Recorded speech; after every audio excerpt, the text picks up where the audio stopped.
तो आइए दोस्तों, स्वागत करते हैं आपका हमारे YouTube चैनल पर। उम्मीद करता हूं कि आप बिल्कुल मस्त होंगे। तो ये क्लास 9th के लिए पहला वीडियो है, जो कि चैप्टर मैंने सेलेक्ट किया हुआ है मैथ का, पृष्ठीय क्षेत्रफल और आयतन। ठीक है, बहुत ही इंटरेस्टिंग चैप्टर है, बहुत मजा आने वाला है आपको। मैं एनसीईआरटी बुक में से जितने भी क्वेश्चन है उसको मैं देखना ही स्टार्ट करूंगा। ठीक है, तो इस चैप्टर में बहुत सारे फॉर्मूले मैं आपको बता दूं पहले। तो फॉर्मूले कौन कौन से फिगर का है, तो देखिए इसमें फिगर बहुत आपको मिलेगा। ठीक है ना, देखिएगा। तो आपको सबसे पहले मैं फिगर बनाना बताता हूं, कैसे बनाते हैं फिगर को। ठीक है, तो देखिए सबसे पहले ये हमारे पास है, जो ये घन है। घन कैसे बनता है आप देख सकते हैं, मैं कैसे बना रहा हूं। ठीक है ना, आपको आना चाहिए, क्योंकि जब भी आप क्वेश्चन को बनाना स्टार्ट करेंगे ना, तो आपको बनाना पड़ेगा ये फिगर को, ऐसे ऐसे फिगर को आपको बनाना पड़ेगा। ठीक है ना, तो देखिए ये जो है इसको हम लोग बोलते हैं घन। क्या बोलते हैं? घन। और इंग्लिश में इसको बोलते हैं हम लोग क्यूब। ध्यान देंगे आप। ठीक है ना, इसको क्या बोलते हैं? क्यूब। इसके बाद यहां पर मैं जो फिगर बनाने जा रहा हूं इसको बोलते हैं हम लोग घनाभ। क्या बोलते हैं? घनाभ बोलते हैं। ठीक है, तो घनाभ ऐसे करके बिल्कुल बनता है। ठीक है, और घनाभ को हम लोग बोलते हैं क्या इंग्लिश में? कीबोर्ड बोलते हैं। क्या बोलते हैं? कीबोर्ड। ठीक है, इसके बाद क्या होता है? इसके बाद होता है बेलन। ठीक है, बेलन बिल्कुल देखने में ऐसा करके होता है। ठीक है, बेलन हो गया। और बेलन को हम लोग बोलते हैं सिलेंडर। ठीक है, सिलेंडर बोलते हैं बेलन को हम लोग। तो देखिए इसके बाद होता है शंकु। शंकु कैसा होता है? बिल्कुल देखने में ऐसा करके होता है। तो शंकु को हम लोग क्या बोलते हैं? कोन बोलते हैं। क्या बोलते हैं जी? कोन। ठीक है, CONE, कोन हो गया। इसके बाद आपका हो जाएगा गोला। ठीक है, गोला को आप ऐसे करके बना लेंगे, तो गोला हो गया हमारे पास। और गोला को हम लोग इंग्लिश में क्या बोलते हैं? स्फेयर। क्या बोलते हैं? स्फेयर बोलते हैं। इसके बाद हो गया क्या आपका? अर्धगोला हो गया। क्या हो गया? अर्धगोला। तो अर्धगोला को ऐसे हम लोग बोलते हैं, अर्धगोला को हम लोग क्या बोलेंगे? यानी कि हेमिस्फेयर बोलेंगे। क्या बोलेंगे? ठीक है, तो सबसे पहले आप इन फिगर को अच्छे से देख लें और इनके नाम को बिल्कुल पहचान कर लें। साथ ही साथ अगर चाहते हैं आप इंग्लिश में भी इनके नामों को याद रखना, तो आप बिल्कुल अच्छे से इसको अपने माइंड में रख लें। ठीक है ना, इसके बाद हम देखना स्टार्ट करते हैं आप इनके फॉर्मूले को। ठीक है, तो चलिए आइए देखते हैं हम लोग इसके फॉर्मूले को।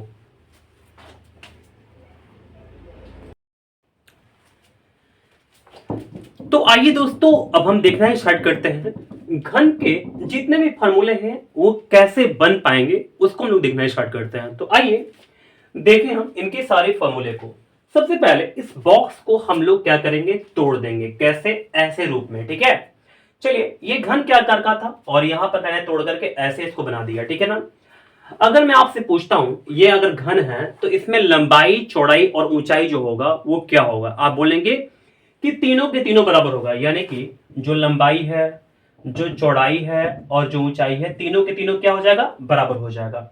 यानी कि अगर कहूं मैं, साफ साफ कहने का मतलब क्या है? यानी कि इसमें सारे भुजा जो है ना, ये सारे भुजा जो आपको दिख रहे हैं, सारे भुजा, सारे जो भी भुजा है ना, इसमें सारे के सारे बराबर होंगे।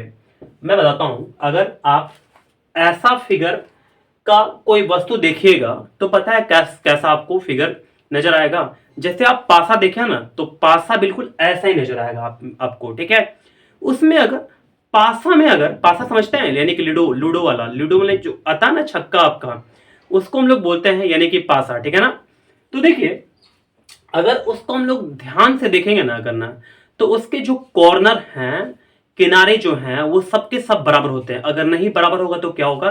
प्रॉब्लम क्रिएट हो जाएगा। ठीक है, तो उसमें सारे किनारे क्या होते हैं? सारे के सारे बराबर होते हैं आपके। ठीक है, तो इसी के चलते मैंने बोल दिया कि लंबाई जो है वो चौड़ाई के इक्वल है और जो चौड़ाई है वो ऊंचाई के इक्वल है। यानी कि तीनों अपने आप में क्या है? बराबर है। तो चलिए इसको मैं बोल देता हूं कि ये ए के इक्वल है। किसके इक्वल है? ए के इक्वल है। यानी कि लंबाई भी ए, चौड़ाई भी ए, ऊंचाई भी ए। तो देखिए मैंने इसको ए बोल दिया, लंबाई को, इसको मैंने चौड़ाई को ए बोल दिया और ऊंचाई को ए बोल दिया। अगर इसमें भी आप ध्यान दीजिएगा तो सबके सब जो है ना वो ए बन चुके हैं। ये भी ए, ये भी ए, ये भी ए, ये भी ए, सब के सब ए हैं। ये भी ए है, ये भी ए है, ये भी ए है, सारे को मैं ए बोल सकता हूं। ठीक है, कोई दिक्कत नहीं है आपको। चलिए मैंने लिख पे दिया सबको, ठीक है ना। अब देखिए मैं अगर आपसे पूछता हूं कि इसका क्षेत्रफल जो होगा ये फिगर का वो क्या होगा, तो आप बोलेंगे कि ये बिल्कुल वर्ग जैसा है। और वर्ग जैसा अगर है तो वर्ग का जो क्षेत्रफल होता है वो क्या होता है, यानी कि भुजा स्क्वायर होता है। क्या होता है, भुजा स्क्वायर होता है। यानी कि इसका क्षेत्रफल क्या होगा, ए स्क्वायर। मैं बोलूंगा इसका क्षेत्रफल बताइए, तो आप बोलेंगे इसका भी क्षेत्रफल ए स्क्वायर हो गया।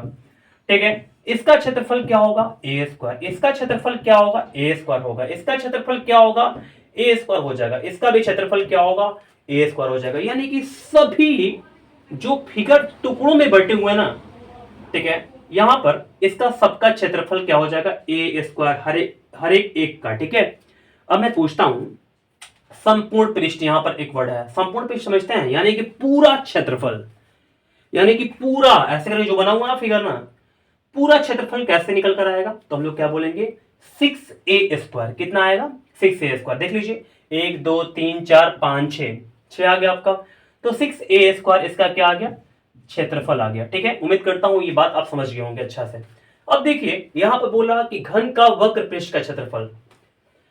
घन का वक्र पृष्ठ का क्षेत्रफल मतलब क्या, इमेजिन कीजिए कि आप ऐसे करके एक रूम में बैठे हुए हैं और ऊपर का जो भाग है ना, यानी कि छत जो है वो हटा दी है, नीचे का भाग बिल्कुल उसको आप ले नहीं रहे हैं, है ना। तो दोनों तो हट गया, तो बचा क्या, दीवार बच गया। तो दीवार को हम लोग बोलेंगे कि वो वक्र पृष्ठ है। क्या है, वक्र पृष्ठ है। तो देखिए वक्र पृष्ठ का क्षेत्रफल जो होगा इस फिगर में वो क्या होगा, यानी कि हम लोगों को ऊपर को नहीं देखना है, यानी कि ये वाला हमको हटा देना है, नीचे वाला हटा देना है। तो ये चारों मिलकर के एक दीवार बना देगा, चारों तरफ से पैक बिल्कुल दीवार। ठीक है ना। तो इन चारों का क्षेत्रफल जो होगा हम सबको जोड़ देंगे और हमारे पास वक्र पृष्ठ का क्षेत्रफल निकल कर आ जाएगा। तो ए स्क्वायर ए स्क्वायर ए स्क्वायर ए स्क्वायर, यानी कि 4a स्क्वायर क्या हुआ, 4a स्क्वायर हो गया। ठीक है, कोई दिक्कत नहीं है आपको। चलिए अब हम देखते हैं घन का आयतन का फॉर्मूला क्या होगा। देखिए जब भी आयतन निकालते हैं तो हम लोग लंबाई को, चौड़ाई को और ऊंचाई को गुणा कर देते हैं, तो हमारा आयतन निकल कर आ जाता है। तो वैसे ही यहां पर जो लंबाई है वो a है, तो चलिए a लिख देते हैं। चौड़ाई क्या है, वो भी a ही है, और ऊंचाई क्या है, वो भी a ही है। तो तीनों को अगर गुणा करते हैं तो आंसर क्या आता है, a क्यूब आता है। क्या आता है, a क्यूब। तो घन का आयतन हमारे पास क्या हो गया, a क्यूब आ गया। ठीक है, कोई दिक्कत नहीं आपको। इसके बाद हमारा एक लास्ट क्वेश्चन है, पहले मैं इसको मिटा लूं, इसके बाद मैं बिल्कुल अच्छे से आपको समझाता हूं कि घन का विकर्ण कैसे निकलता है। ठीक है,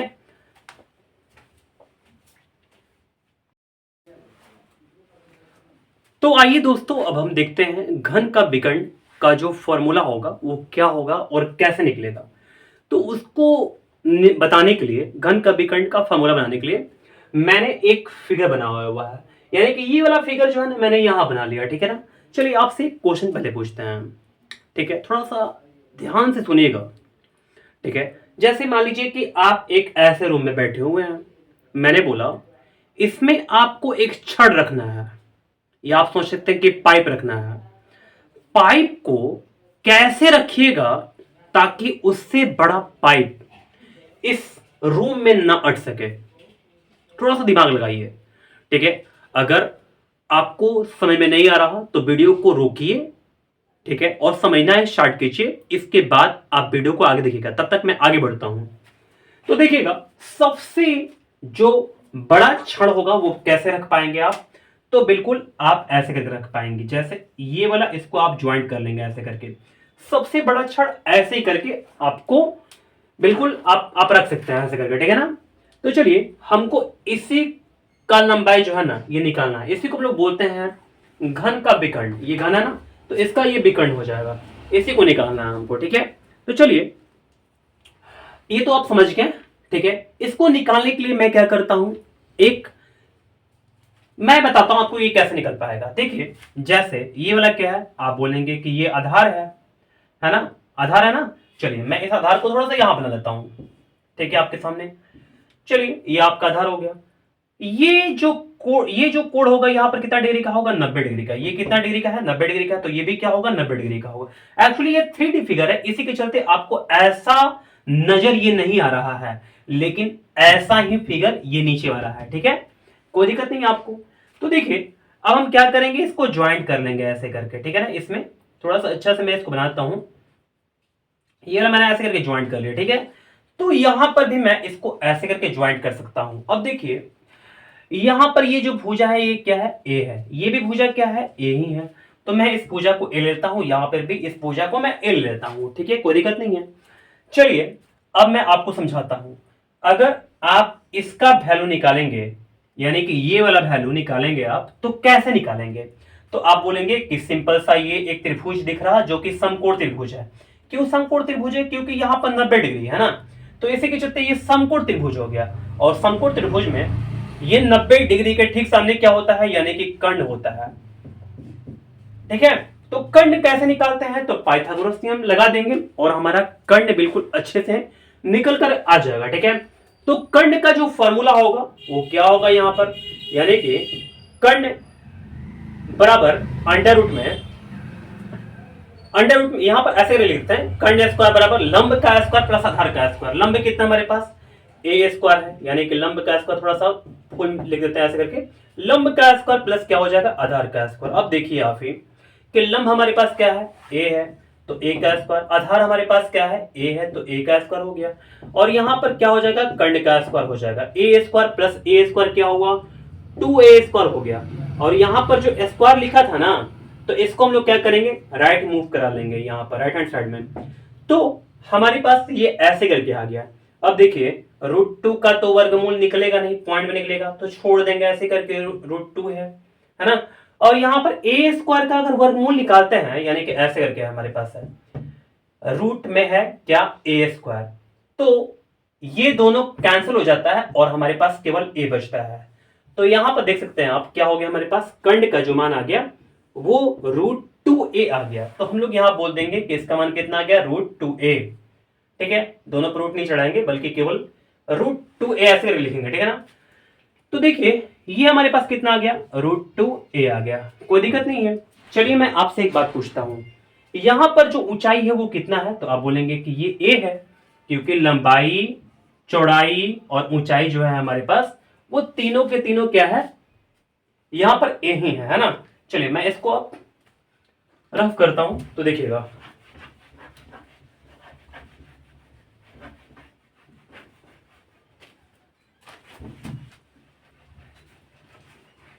चलिए तो आइए अब आगे समझते हैं हम। तो अगर मैं आपसे पूछूं कि आपको ये फिगर दिख रहा होगा अच्छा से, बिल्कुल ठीक है, ये कैसा फिगर है, तो आप बोलेंगे कि एक त्रिभुज का फिगर है। लेकिन कौन सा ये त्रिभुज है, त्रिभुज कौन सा है, तो आप बोलेंगे कौन सा त्रिभुज, तो ये त्रिभुज जो होगा ये समकोण त्रिभुज होगा।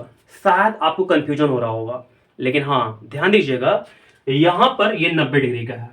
आप थोड़ा सा अपने माइंड में अपना थोड़ा सा जोर डालिए, तब आपको समझ में आएगा कि ये त्रिभुज जो है ये कैसा त्रिभुज है, यानी कि समकोण त्रिभुज है, ठीक है। तो देखिए हम लोग समकोण त्रिभुज को थोड़ा सा बाहर निकल के लाते हैं। ये मान कितना हमारे पास, √2a है, ये हमारे पास वैल्यू कितना है, यानी कि a है। क्या हम लोग इसको निकाल सकते हैं, यानी कि विकर्ण का वैल्यू हमारे पास फाइनल निकल कर आ जाएगा। तो देखिए ये हमारे पास एक समकोण त्रिभुज है, इसका क्षेत्रफल कैसे निकालेंगे, तो हम लोग इसको थोड़ा सा लिख देते हैं, यहां पर कर्ण है ये, ठीक है ना। तो कर्ण हमारे पास, तो कर्ण का स्क्वायर अभी मैंने बताया कि कर्ण का स्क्वायर बराबर कितना होगा, लंब का स्क्वायर होगा प्लस क्या हो जाएगा, आधार का स्क्वायर हो जाएगा। तो कर्ण हमारे पास कितना है, कर्ण तो हमारे पास दिया हुआ नहीं है, कर्ण का यहाँ पर स्क्वायर लिख देंगे। लंब हमारे पास कितना है, यानी कि a है, तो a का स्क्वायर हो गया। आधार हमारे पास कितना है, यानी कि √2 है, तो √2a का होल स्क्वायर हो जाएगा। a स्क्वायर तो हो ही गया, और यहाँ पर √2 का स्क्वायर क्या होगा, √2 का स्क्वायर अगर करेंगे √2 इंटू √2 तो क्या होगा, √4 होगा। √4 का वैल्यू कितना होगा, 2 हो जाएगा, ठीक है। तो 2 हो गया। a का स्क्वायर कितना होगा, a स्क्वायर ही हो जाएगा। तो यहां तक आप बात समझ गए होंगे। अब देखिए इसको लिख देते हैं हम लोग कर्ण का स्क्वायर, ठीक है। अब देखिए यहां पर a स्क्वायर है, यानी कि 1 टाइम्स है, एक बार है यहाँ पर a स्क्वायर, यहाँ पर दो बार है ना, ए स्क्वायर जो है ये 2 बार है, तो एक बार ए स्क्वायर, 2 बार ए स्क्वायर, तो 3 बार ए स्क्वायर। और यहां पर हम लोग बोल सकते हैं कि कर्ण का स्क्वायर, अगर कर्ण को आप निकालते हैं तो यहां पर क्या हो जाएगा, अंडर रूट में देखिए स्क्वायर है ना, तो हट जाएगा और चला जाएगा कि कहां पर, यानी कि राइट हैंड साइड में। तो स्क्वायर अगर हटता है तो अंडर रूट में कन्वर्ट हो जाता है, तो यहां पर क्या हो गया, अंडर रूट 3a स्क्वायर हो गया। अगर हम कर्ण को निकालना स्टार्ट करते हैं तो 3 जो है ना, यहां पर क्या हो जाएगा, अगर रूट 3 को देखते हैं हम लोग तो इसका वैल्यू नहीं निकलता है, पॉइंट निकलता है, तो छोड़ देंगे ऐसे करके। और ए स्क्वायर है और रूट में लगा हुआ है, तो मैंने बताया आपको कि अगर ए स्क्वायर का अगर वर्गमूल निकालते हैं तो क्या होता है, ए ही होता है, यानी कि आपका कर्ण का मान कितना आ गया, √3 आ गया। ठीक है, तो यहां पर लिख देंगे √3a। तो अगर देखें आप, तो मैं इसको निकाल चुका हूं विकर्ण को आपका, ठीक है ना, तो √3a आ गया। कैसे आया, मैंने बिल्कुल आपको अच्छे समझाया हुआ है, उम्मीद करता हूं कि ये आप समझ गए होंगे। यहां पर लिख देंगे √3a। ठीक है, तो इसके सारे फॉर्मूले को, घन के सारे फॉर्मूले को मैंने बता दिया। ठीक है, तो चलिए अब हम आगे अगली वीडियो में और भी सारे फॉर्मूले को बताऊंगा। ठीक है।